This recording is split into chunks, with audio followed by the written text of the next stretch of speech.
kapuso, narito pa rin po tayo ngayon sa Nangka Elementary School dito sa Marikina City kung saan ngayon pong araw ang unang araw ng pasukan dito po sa Marikina City. Gaya rin po ng lahat ng iba pang mga eskwelahan sa lahat ng antas, public at private schools dito sa Marikina City dahil nga po sa pananalasa ng Bagyong Carina at ng Habagat, iniurong yung unang araw ng pasukan ngayong araw instead of July 29.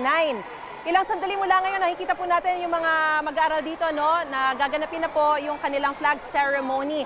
Pero grade 5 lamang po yung mga nandito sa kanilang covered court dahil yung mga grades 1 at 3 ay nasa kani-kanila ng mga silid-aralan dahil hindi po sila lahat kakasya rito.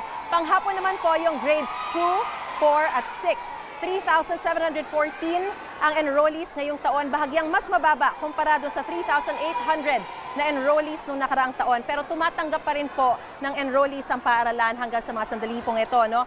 Malapit lang po ang eskwelahang ito sa Marikina River, pero ayon sa kanilang principal, hindi naman po sila binaha ng Bagyong Carina o ng kasagsagan ng Bagyong Carina. Naging evacuation center lang sila, kaya inukupuhan muna ito ng mga evacuees hanggang August 1 at kinailangan din ng panahon para linisin yung kanilang eskwelahan dahil sa tindi ng putik na talagang nandito sa kanilang eskwelahan. Kaya inayos to ng mabuti para maging maganda at maging maayos din po sa pagbabalik eskwela ng mga estudyante. Kaya noong July 26, inanunsyo po ni Marikina Mayor Marcy Teodoro na iurong instead of July 29, August 5 na po ang pasukan sa lahat ng eskwelahan dito po sa Marikina. Mga kapuso, para una ka sa mga balita, mag-subscribe sa GMA Integrated News sa YouTube.